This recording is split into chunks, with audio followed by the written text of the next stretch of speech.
Welcome back. My first guest today is the great Luke Jones here, talking all things that are Ravens football, NFL, and all that great stuff. And Luke, a few weeks ago, somebody said, "What are the Ravens?" And I said, 3-3. They're mediocre, as the tuna used to say. They're average, and now 3 weeks later, they're 6-3. Right, so the prospects are looking up.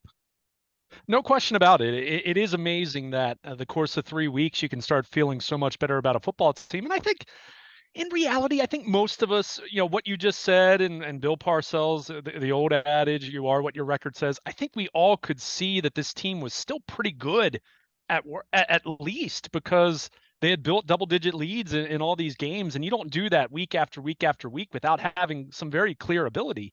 But until you take that next step to graduate and start finishing off these games in the way that we see the Ravens progressively doing that more and more as time goes on, you're skeptical, and rightfully so. So to see them do what they've done over the last 3 weeks, you're feeling so much better about their prospects. They're getting healthier. Now, they now go into the bye week and they have a chance to rest up, a chance to get Gus Edwards back, a chance to get Mark Andrews back.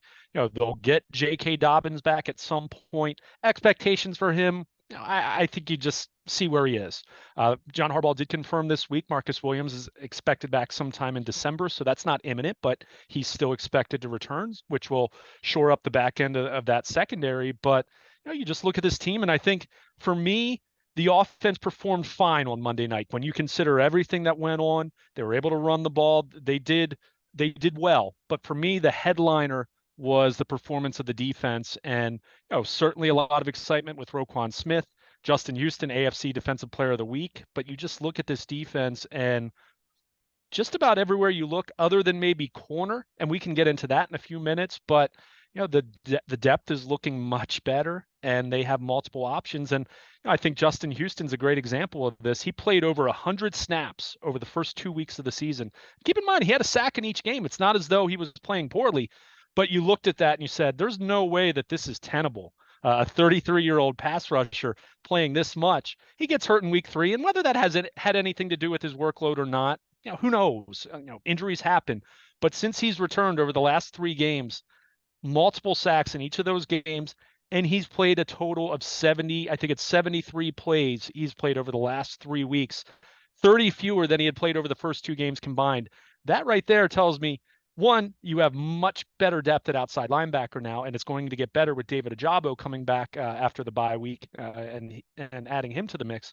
But also, it allows Mike McDonald to pick and choose when to use someone like Houston or Jason Pierre-Paul or certain guys in the secondary, certainly guys on the defensive line. You have a defense that is not there yet, but it is certainly ascending and getting better. And boy, they put together a dominant performance against New Orleans on Monday night. Really amazing how much smarter Mike McDonald is now after 9 games. After their first 6 games, when Rex Ryan and others were taking pot shots at him, college coordinator doesn't know what he's doing. But when these players get healthier, when you add Roquan Smith, it is amazing how the narrative all of a sudden changes. Yeah, and I mean, look, I know that there was some frustration. Not that he was going to lose his job or anything like that, but I think there were people inside the building that were like, "Hey, let's go." And keep in mind, he's a young coach, he's a young coordinator. He made some mistakes early in the season. He even admitted as much. And guess what? He'll make some more mistakes as time goes on. No coach is going to be perfect, but you just said it. When you add more and more talent to the mix, that increases your margin for error, right? I mean, there's no such thing as the perfect defensive call. There are always going to be plays that can combat even the best defensive calls. And same thing for the offensive side of the ball. You can call the perfect play, but if the defense counters with a specific look, well, it's not so perfect anymore. And like you said, suddenly someone who looks like a genius doesn't look so smart, and vice versa. So, I think he's growing. He's developing as a defensive coordinator. I said all along, and I stand by this, just because he had great success in the Big Ten didn't mean that that was automatically going to translate to the NFL, and vice versa. It doesn't mean that he's not going to be an excellent defensive coordinator. So, by and large, you look at the body of work for this defense, it's still mostly middle of the pack when you look at the numbers, but I think you certainly feel good about how they played on Monday night. And for me, I kind of look at what Roquan Smith said, who clearly he had a crash course of getting up to speed. He ended up playing most of the game. Really the 2-minute situation at the end of the first half, he was removed. Other than that, he played just about the entire time. But he admitted, yeah, I'm going to get a chance to really sink my teeth into this defense now during the bye week. And the one thing that he said after the game that resonated with me, and I wasn't there for the question that he was asked for the answer. I don't know if he was asked about him specifically or not, but he went out of his way to say, "I like the way that Mike calls a game," and for me, that seemed interesting. Not that I would expect him to criticize his new defensive coordinator if he didn't like it, but it did seem like, hey, this guy knows what he's doing. And I don't think it's even necessarily a shot on anyone in Chicago or anything like that, but for me that said something, because Roquan Smith is both physically gifted and mentally gifted. That's his reputation as far as being an inside linebacker. So you just kind of look at this whole thing, and it's still a lot of new moving parts and a lot of a lot of questions as far as how everything will play out. For example, I mentioned corner.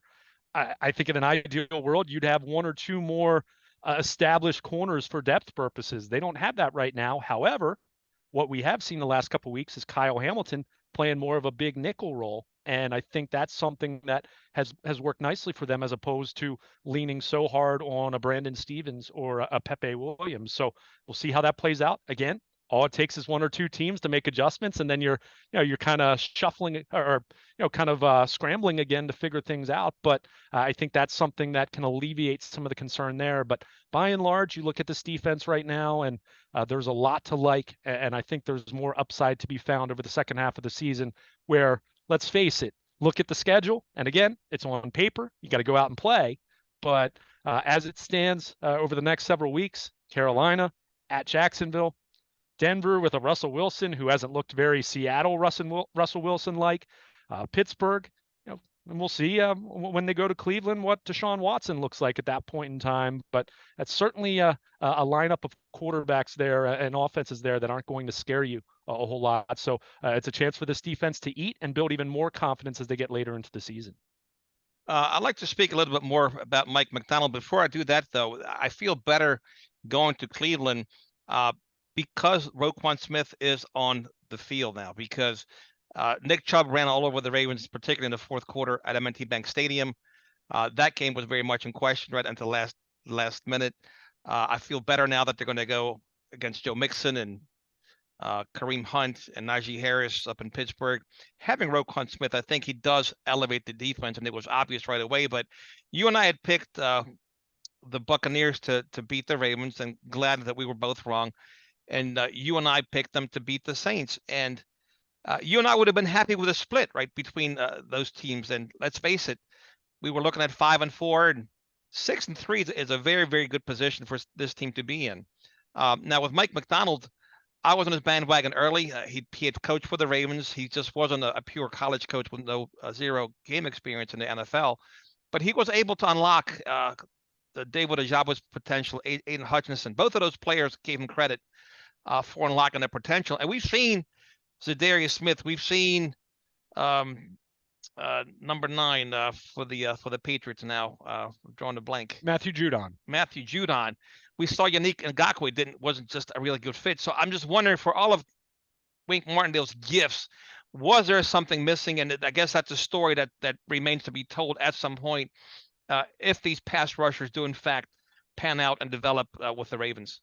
Yeah, I mean, I think there are always so many variables involved there that True. I think it's hard to say. I think, I mean, does Matthew Judon become a Pro Bowl player if he didn't have the couple years in Baltimore where he blossomed into a Pro Bowl player?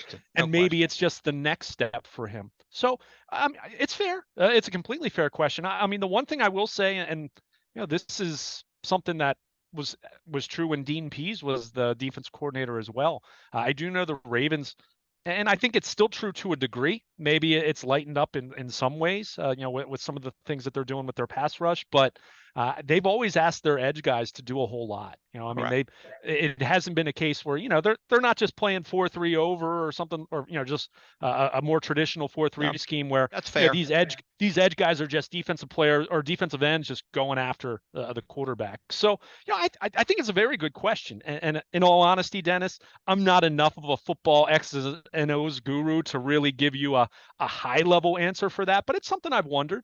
I think that's fair. And, I mean, at the same time, I'd also say, in the case of Aiden Hutchinson, you know, if Michigan had brought in another defensive coordinator, I mean, there are plenty of guys that are just late bloomers, or in the case of Ajabo, he just hadn't played much football in his life. It's So, true. yeah, Mike McDonald deserves the credit there. We'll see what he does with Ajabo at the next level. And certainly you have to be impressed with what they've been able to do. But I think, a great example of, what we saw on Monday night. I mean, Justin Houston, 2.5 sacks. He's had a fantastic year.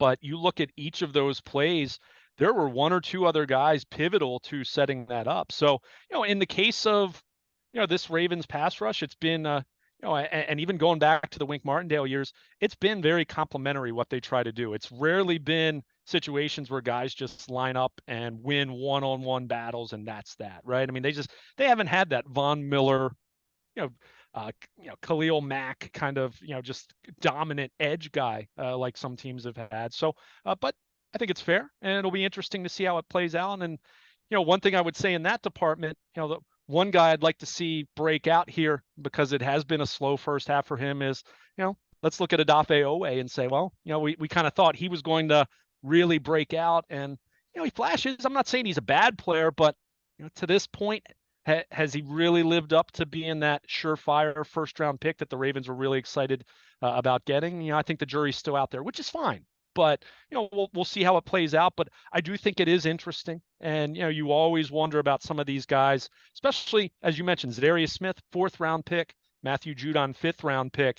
You sometimes wonder, like, that development when guys get better as they leave, is it really always an indictment of the coaching staff? It can be Sure. sometimes, but other times it's just, hey, that guy, the players get better year 5, 6, 7 if they're really special players. So I think it can be a combination of both things. I think you credit the players, but yeah, I think you could not even necessarily a Wink Martindale individual critique. It could just be kind of the Ravens philosophy. Let's face it, there's been a long time. I mean, they've had a number of guys that were, kind of late bloomers, and, they get big money and, move on. So, we'll see how it plays out with this current group. But yeah, I think you look at what Mike McDonald did with those guys at Michigan, although I will remind everyone, Michigan's defense playing pretty darn well without him this year. So maybe at the end of the day, as you always say, it's about the and the Joes more so than the X's and the O's. But I do think that's an interesting observation. And I think it's a fair one to at least ask the question, even if I can't say that I know the answer definitively. And I'll also point out Wink Martindale's, as we've talked about as well, it's done a nice job with that Giants defense that has a couple really talented players, but you still look around most of that defense and say, yeah, not a whole lot of talent, when you look at that group collectively. No, I agree with there. No points, Luke. Now you mentioned the deficiency at corner for the Ravens, and hopefully with the addition of Ojabo and Tyus Bowser, having that relentless pass rush could compensate for some of that, right? Getting extra pressure, extra heat on the quarterback. Also the development of Kyle Hamilton, and also Marcus Williams, as you mentioned. Coach Harbaugh optimistic that he'll come back from that injury in sometime in December. This defense stays healthy, though, they can be a huge factor down the stretch. Oh, no question about it. And to be clear, I mean, for me, it's not even so much about what their defense is now, but it's just one of those cases where, something happens to Marlon Humphrey or Marcus Peters. And I'm not even, catastrophic injury. I mean, that applies to any team. I mean, look at the Bills last year losing Tre'Davious White and what that meant for them. He certainly would have helped them as they're trying to stop Kansas City at the end of that playoff game. Sure. Whether he would have been successful or not, who knows? But, it's just one of those things where you look at them right now, and even 2019, keep in mind, yeah, they had Marlon Humphrey, Marcus Peters, but they had Jimmy Smith as their third corner. They had Brandon Carr, who moved to safety as that year went on, but was still very capable of being a fourth corner. They had Anthony Averett, who was a fifth corner. Right now, I don't dislike the potential of a Demarion Williams or a Brandon Stevens, but are they ready right now for a team with designs on making a Super Bowl to be a 55 snap a game number 3 corner? The evidence to this point, maybe not. But with Kyle Hamilton playing more of that big nickel role, and that's not to say they'll never have 3 corners on the field, and they had 3 corners on the field some on Monday night, but if you can do that a little more and you can kind of pick and choose your spots on when to use those aforementioned younger guys, then hopefully they can start building some confidence, and maybe by season's end, you do have one of those guys that's ready to step into a more defined nickel role. Because I think ideally you'd like to have someone, whether it's Brandon Stevens playing a little more on the outside, whether it's Pepe Williams at the nickel, I think you'd like to have another option there because it allows you to maybe use Marlon Humphrey with a little more flexibility. I mean, take a look at what he did, blitzing from the nickel on Monday night when he can line up inside. But the problem is they just don't have a lot of great outside options right now. A guy that I haven't mentioned, maybe Jalen Armour Davis can, make improvements in practice and become an option. We saw him very early in the season, but unfortunately it didn't work out so well for him. So, it's this is not a major criticism any different than areas of concern for Buffalo or for Kansas City or any number of other contenders. No team has a perfect roster at this point. So you look at that, and as you mentioned, if your pass rush can be a little more stout, which it has been over the last 4 or 5 weeks, and you figure on it getting even better now, more depth there, and Roquan Smith at the very least, even if you have a little bit of question as far as someone that's playing slot corner, Roquan Smith, you hope will help the middle of the pass defense. Him and Patrick Queen. Whether it's both of them or one of them on the field in any given sub package, you're hoping that can fortify you there over the middle. So yeah, I mean it's one area that they don't have great depth. That's why it was so disappointing to lose Kyle Fuller in week 1 of the season, because he would have kind of been that third established corner for them. But it is what it is right now, and it doesn't at all diminish their chances. But it is one of those spots where you need to keep your fingers crossed. And let's face it, if you lose Marlon Humphrey, as the Ravens did last December, we talked about it. I mean, Lamar Jackson was finished it off, but it was already trending in a very bad direction by the time they lost Marlon Humphrey the previous week. So they need to keep him healthy. And the other thing I'll point out, which we've talked about it on occasion, you're hoping to see Marcus Peters, get a little bit closer back to that pre-injury form. He hasn't. I don't think he's been bad. I think that would be too strong, way too strong, quite frankly. But has he been the same guy he was a couple years ago? No, I don't think so.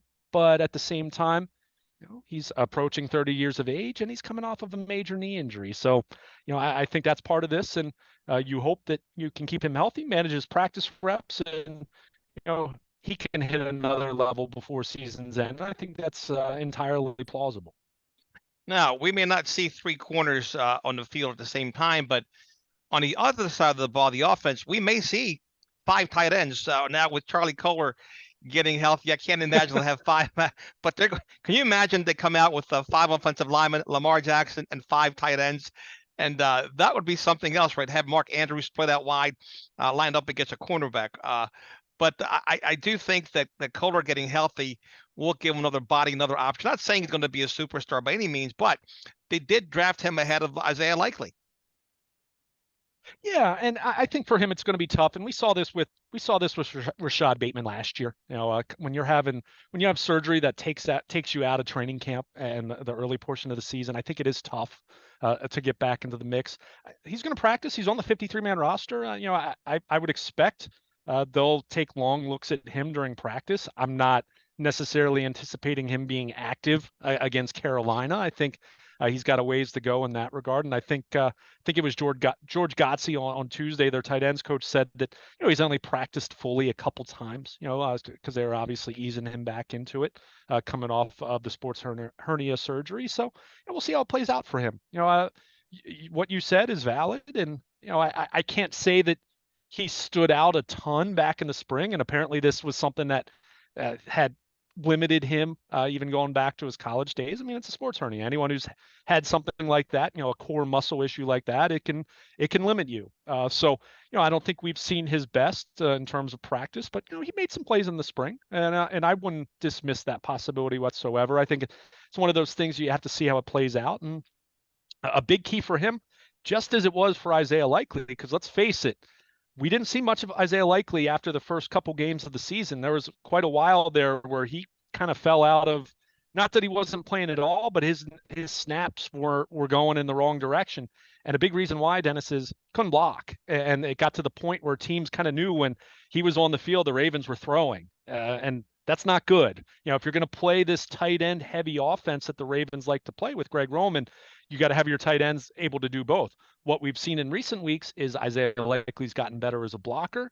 And now, of course, the last couple of weeks, he's gotten a bigger opportunity because Mark Andrews is hurt. So I think for Kohler, it's not just what he can do as a receiver, and I'm intrigued to potentially see that at some point down the line too.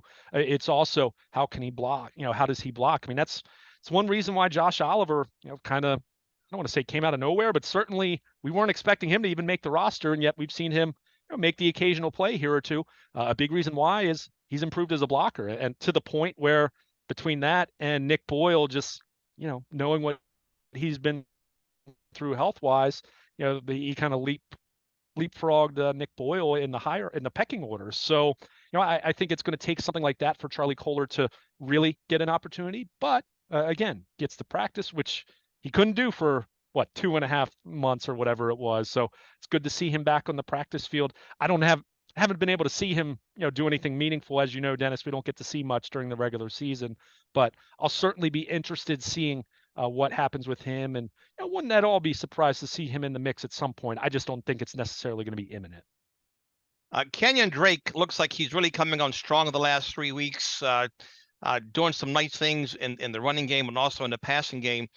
With Gus Edwards coming back and also Justice Hill in the mix, I would think that the Ravens can afford to let J.K. Dobbins take his time to there's no big point to rushing him in there. If I were them, I would err on the side of caution. Get him ready for the playoffs if you must, because particularly with Edwards coming back, you have enough of a running game with the pressure that Lamar Jackson puts on the defense to make sure that he doesn't keep the ball on those RPOs. But it's good to see Kenyon Drake step up. No question about it. I mean, not just the 93 rushing yards, but I really liked what he did as a receiver out of the backfield. I mean, it was only two catches, but let's face it, they didn't throw the ball a whole lot. But those two catches, one was to convert a third down, the other set up the first and goal from the one on his touchdown run. So, it's an element that, let's face it, hasn't been a big part of this Greg Roman, Lamar Jackson era offense. But I think it's something they were able to do a little bit with Mark Ingram going back a few years ago.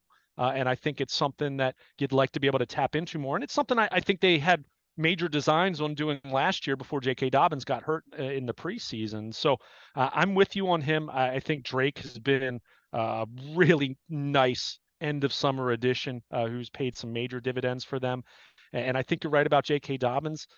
At this point, I expect him to come back. It sounds like his scope, the knee scope, was a success. John Harbaugh called it a smashing success, which I don't even know what that means, but it was good to hear, I guess. But I think you want to try to ease him in as much as you can, despite Dobbins himself being very impatient. And I understand him.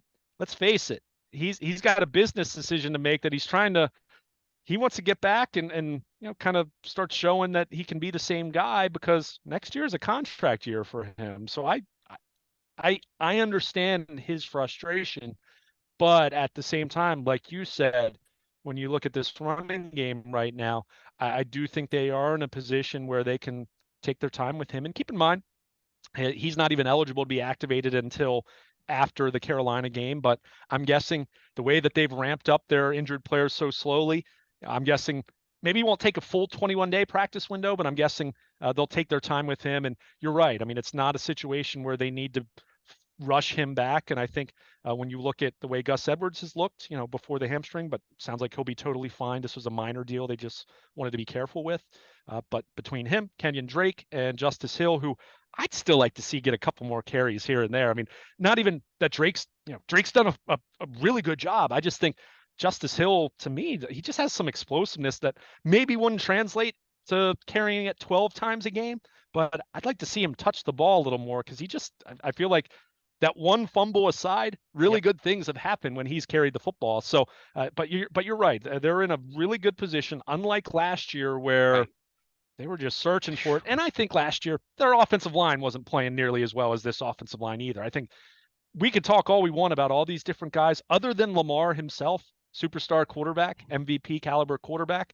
The biggest thing the Ravens have going for themselves on either side of the ball, I'll take this even over the defense right now, to me, is the play of their offensive line right now. So when you talk about all of those factors, yeah, the urgency to get J.K. Dobbins back and healthy. You want him back. You'd love to have him as an option, but at the same time, you can't force it if it's not there. And I think even if J.K. Isn't interested in playing the long game quite as much, and again, I get it, and he's a competitor. He wants to be out there. The Ravens can certainly err on the side of caution there and make sure that he's really, really back and looking like himself. Because quite frankly, it'll come down to, is he the one that gives them the best chance to win? And unless he's right physically, that answer is going to be no. No, it was good to see Lamar Jackson going through his progressions. 10 different players caught the ball.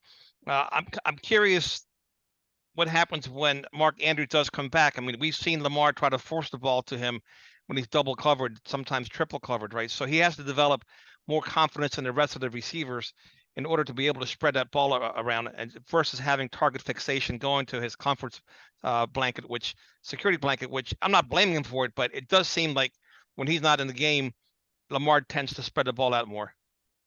Yeah, and I mean, I do think, yeah, I mean, I can't blame him for that. Certainly, I think there's something to it. Although I've had to laugh, and I think most people say it in jest that their passing game's certainly not better without Mark Andrews. Let's be, No, of course, I'm not suggesting people, that either. oh no. I just know people were joking about that in the Tampa Bay game, and I just had to chuckle. But the one thing that's been interesting though, Dennis, and I agree with your point, but the one thing that we have to point out, first of all, for me, the offense, the passing game was fine. It was good enough on Monday night. This passing game does need to be better if this team wants to get itself to where they want to go in January. And I'll continue to say that. I'll continue to have concern about wide receiver. However, I will say, and it was very obvious and evident, and Lamar even talked about it. There were a few throws to be made on the field that guys were open and Wide Lamar open. just missed them. And we've talked about this a little bit, even though certainly it's trending up, and I don't have as much concern as I had a few weeks ago. But if you look at Lamar's last 4 games, in 3 of those, Next Gen Stats has a completion percentage above expectation or below expectation number, which it kind of just takes.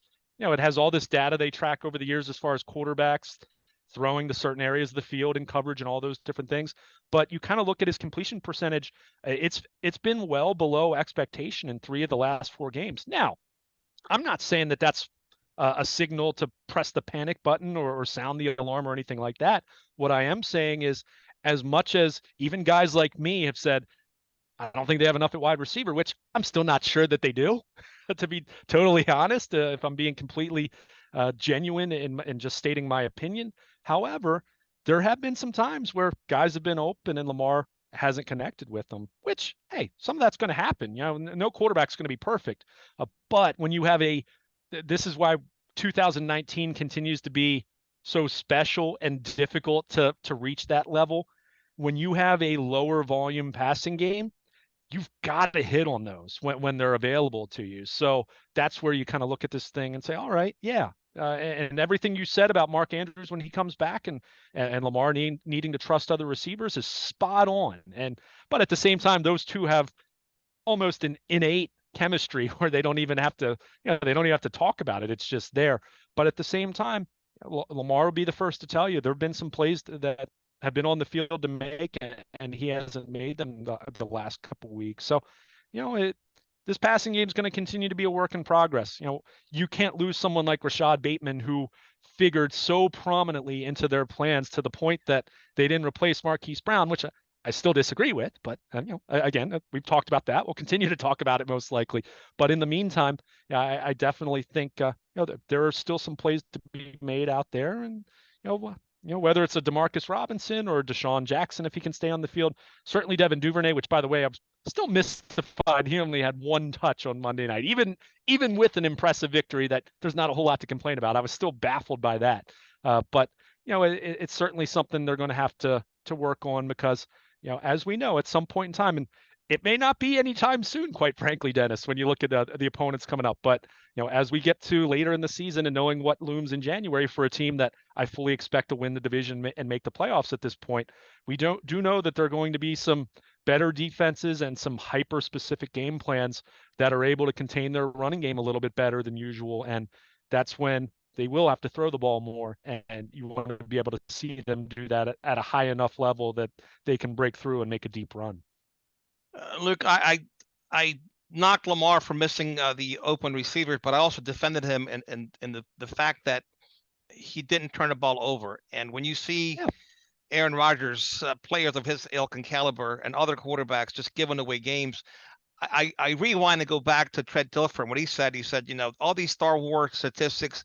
He said the one key thing that people miss is turnovers because they're killers. And I'm not suggesting that they Dilferize the offense for lack of a better term, but I do think on the bright side, yeah, he left plays on the field, he left points on the field, but he also is not a turnover machine that we're seeing a lot of quarterbacks in this league make those back-breaking mistakes and turnovers that cost them games. No question. And let's face it, a little bit earlier in the season, he made some back-breaking He did. turnovers. I mean, look at the Giants game. I mean, as much as you talk about an early snap, he can't throw that ball across his body towards a fullback, downfield. I mean, so yeah, and I think what I completely agree with you, and I even noted that in my 12 Ravens thoughts at BaltimorePositive.com, a couple days after the game here. But I think when you consider what they've dealt with the last couple of weeks, losing Rashad Bateman and Mark Andrews in the midst of that Tampa Bay game, when they go into this Monday night game against New Orleans. And let's face it, other than Lamar himself, it's not as though they ran the ball at an incredibly high level in the first half. I mean, go look at the numbers, 3.5 yards per carry. And we know where they were at wide receiver, where they were at tight end with no Andrews in Monday night's game. I think it would have been very easy, or maybe even a little understandable, if Lamar Jackson tried to do too much and forced a couple throws when he shouldn't have done it and turn the ball over, or be in the pocket and not have awareness. Although, I guess Morgan Moses accidentally stripped him on that one play, which was just weird circumstance. Nothing really to that. That was an aberration in my opinion. But but I'm with you. He's valued the football. He's played a very mature brand of football the last couple games, and you just said it. I mean, quarterbacks have bad games, and elbow issue aside, Josh Allen was bad against the Jets this past Sunday, and I, I'm not making that much about that now. The elbow injury is certainly relevant and prominent, and could be a major factor in AFC playoff ramifications and all that. But yeah, I think with Lamar, when you consider where they've been the last couple weeks, health-wise, with their skill position players, I think he's played a very mature brand of football, and that's what you want to see out of your fifth-year quarterback at this point, and it's a major credit to him. Last one for you, Luke, before I let you go. We saw Lamar in one of his many scrambled to the right, got out of the defender's grasp, and just launched a rocket down the field, a moonshot. And I forget who he hit in the chest. May have been Deshaun Jackson. Defender was right there, but who makes those 50-50 contested catches for the Ravens? And that's because those better receivers, that's not a 50-50 ball. That's a 60-40, 70-30, 80-20 when Michael Thomas was in his prime, at his peak, pre-injury, right? So do they send Isaiah Likely down there? Is he fast enough to get down the field? Do they sign Odell Beckham Jr.? And that's, to me, that's just such a key element, because your better quarterbacks in this league have that receiver that can go up and get that prayer. That we haven't had a player like that, a receiver, since Anquan Bolden, that can make those contested catches. Yeah, I mean, I will say, Mark Andrews does some of that now. Is it going to be on the outside? I mean, Bolden really wasn't on the outside, especially when the Ravens were working at their best with him in their offense. He was lining up in the slot and catching passes over the middle of the field. So yeah, I mean, Mark Andrews. I mean, you remember the Cleveland Sunday night game last year where, let's face it, Lamar kind of threw up a prayer, and Mark Andrews, even being interfered with, somehow got the ball with one hand, right? Yeah. So he's the one guy who can do that. We saw him, make a great contested catch in the end zone. What was that? The New England game, I think it was, where basically reached over someone's back to make the catch. But Yeah, that's a big question mark right now, Dennis. Other than Mark Andrews, and you're hoping that that this bye week and this time, on the sideline really helps him heal up. I mean, it wasn't just the shoulder. Keep in mind he had that cranky knee. So, is this borderline 3 week period of him getting some rest going to be enough for him to truly be 100%? You hope so, and I'm not saying it won't be, but that's something just to keep in the back of your mind. But we've Devin Duvernay's made a couple contested catches here and there, but is it something that you would say is his MO? Not really. And beyond that, I mean, Deshaun Jackson, he had a nice catch on the comeback route, but what, 11 plays and he had hamstring tightness. I mean, that's his story. I know last year he played 16 games, and I do think he's someone that you're going to have to really limit how much he plays if you want to be realistic about this.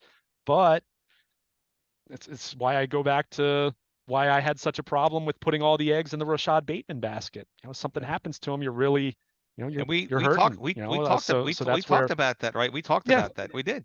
It was a yeah, fair. It was yeah. I a mean, fair. you know me. Oh, no question. I mean, I'm admittedly, I've been a broken record about wide receiver for a long time, and I know some people are sick of hearing me talk and write about it. Believe me, But it's there's the truth. nothing I It's the there's truth, nothing I'd love more than to right? not have to talk about that anymore. And the Ravens would have their own AJ Brown or their own Stephon Uh Diggs or whoever. But Again, it's this not where they team, are right now. just like Roquan Smith has elevated this defense, a guy like AJ Brown would do wonders for this offense and Lamar Jackson. I mean, honestly, the guy that can make those Yeah. contested catches consistently, not just and AJ Brown, he got fined for pointing at was the Steelers. Two guys can't cover me. You got a triple cover me, but we don't have that guy. And Rashard Bateman may be the guy at some point, but at this point, we don't have that guy, and it limits the offense in terms of what they can do because it also takes that safety out of the box. And with this running offense, if you take the safety out of the box, you're in deep trouble. Yeah, no question. And I mean, it is where it is what it is right now for them. It's where they are. It's frustrating in some ways, and it's one of those deals where you hear some people talk, and I think some of it's valid, but I think sometimes it's people don't want to criticize the Ravens because they love the Ravens, and the Ravens do so many things well. I mean, they do so many things incredibly well as an organization. But, when I hear things like, well, wide receivers don't really matter that much in this Mm, offense, but then I say, okay, if that's the case, then why'd you draft two in the first round in the last four drafts? So that tells me that that's not the case. That tells me that they're clearly trying to tap into that, but you've got to invest properly. And look, draft picks are great, and to Eric DeCosta's full credit, and I've said this, he has put more draft capital into wide receivers than Ozzie Newsome did for a very long time. So I compliment Eric on that. However, I don't. I also, they don't have the track record from a development standpoint, from identifying talent standpoint, to only use that avenue. So that's where I said, look, I'm fine with them saying that they weren't going to give Marquise Brown a big time long term understood. deal. Totally fine. I wouldn't have either. However, However, and they got great value in the trade. But when you make that move and then you tell me Rashad Bateman is replacing him, but then I go back and say, well, you already had Rashad Bateman. You can't you're not cloning him. So to me, it was just I would have liked to have seen them do something else. And look, people talk about the trade deadline. I don't really know. You understood. kind of look at what was there or what wasn't there. Okay, could you have traded for a Brandon Cooks and then figured out a way to, move that Sure. salary or restructure his deal or something for 2023? Sure. Could you? I doubt Pittsburgh would have traded them Chase Claypool, and certainly I wouldn't have been all that excited about him for a second round pick for No. only one more year of team control. But you just kind of look at this. The thing that it But bothers me. I understand it to a point, but it also bothers me is I feel like it's the one position that the Ravens have where the price is always too great yeah. and the right guy is never available. And I just, I look in the case of what they did with Roquan Smith and look, I like the trade. It makes them better. am I ready to sign off on being excited about them potentially giving, if they give him what he wants, and he wanted reportedly a 20 million a year contract? I don't know if I'm gung ho with that, especially then when you continue to have a position that by all accounts is very important to roster building, wide receiver, even if it's not quite as important to this one, it's still important. And, you kind of look at, their philosophy there is, and that's where, I'd like to see a little more, and this is really going back a couple years. I would have, we've talked about it. Go get Stephon Diggs after the 2019 season. And hey, at the very least, even if it wouldn't have paid the kind of dividends, and maybe some of the people who say, wide receivers aren't quite as important in this offense, or Lamar Jackson prefers throwing the tight ends. I've heard that one too. And I've even heard that from, talking to some people within the organization that they wonder about it. But I'd like to find out. You know what I mean? Like it's one of those deals where, especially before you're going to give Lamar whatever Lamar ends up getting financially, I'd like to find that out. I'd like to see that, but ultimately before you do that. But hey, the Ravens are smarter than me. I'm not at all trying to say that I know better. It's my opinion. It's not just this year or last year. It's, kind of going back for, 10 years, and even, you can even go back to before that if you want to talk about drafting wide Sure. receivers. It's definitely been a blind spot for the organization more often than not. Let's say that at the very least. So, we'll see how it plays out. But at the same time, as they're currently constructed with Greg Roman as their offensive coordinator and with just their personnel, yeah, I think they're going to continue to lean into a run heavy approach and try to see if they can get as many plays as they can out of these tight ends, and hope, whether it's Deshaun Jackson or Devin Duvernay continuing to step forward, or maybe it's James Prochet who's caught a couple balls here and there the last couple weeks. But, it's tough to look at that and say, if you get into a position in January that you're going to have to throw the ball more, if a team's containing your running game, it's tough for me to look at this current group and feel really, really confident at this point. But hey, we'll see what happens. A long time between now and then. And as you mentioned, even though I'm not holding my breath for it by any stretch of the imagination, because I think he's going to be playing for, kind of a pillow contract, but maybe they bring Odell Beckham in. That'd be great. Again, though, I wouldn't hold my breath at this point. Well, tell that to Tua down in Miami, or Jalen Hurts up there in Philadelphia, and Tyreek Hill down in Miami. I mean, the Dolphins just traded for Bradley Chubb, so they're not a first-round draft pick. So Tua is going to get the extension, and of course, what AJ Brown has done for Jalen Hurts. Both of those quarterbacks should be sending some big Christmas presents to those wide receivers for sure. Or how about their GMs? Their GMs. Yes, thank you. Right. Yeah, thank you for saving my job. Right. Basically. With that, Luke, please tell us all the great stuff you do for Baltimore Positive, WNST, as well as your wonderful blog. Absolutely. I encourage everyone to follow us on Twitter at WNST. You can follow me personally at Baltimore Luke, as the Ravens into their bye week. So I won't be in Owings Mills, but you can check out anything else happening, Orioles, hot stove news, all of that. Check out all my coverage at BaltimorePositive.com. My blog, sponsored by Coons Baltimore Ford. Latest on the Ravens. I'll have some bye week thoughts.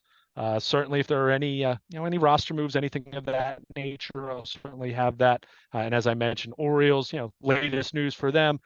They turned down the option for Jordan Lyles, so we'll see. Very interested to see what they do on the pitching front. So you want to be on the WNST Baltimore Positive Text Service, sponsored by Coons Baltimore Ford. Any significant local sports breaking news sent directly to your mobile device.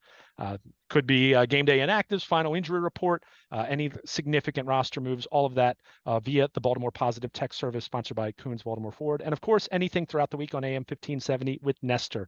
Ravens post-game sound from New Orleans. Bye week, there's going to be plenty of sound from some of their position coaches who talked over the course of bye week as the Ravens get a little bit of a respite and try to recharge the battery for the second half of the season. Check out all of that at BaltimorePositive.com. All right, my friend. I certainly appreciate your time, your thoughts, and your wisdom. Enjoy the bye week. I'm sure we'll have a lot of stuff to talk, and as these other teams are playing. Sounds good, Dennis. Be well, and we'll be talking about the Ravens getting ready for the Carolina Panthers before we know it next week. You got it. There he goes, Luke Jones here on 1570 AM WNST. Always doing great things. We'll take a quick break and come back right after this.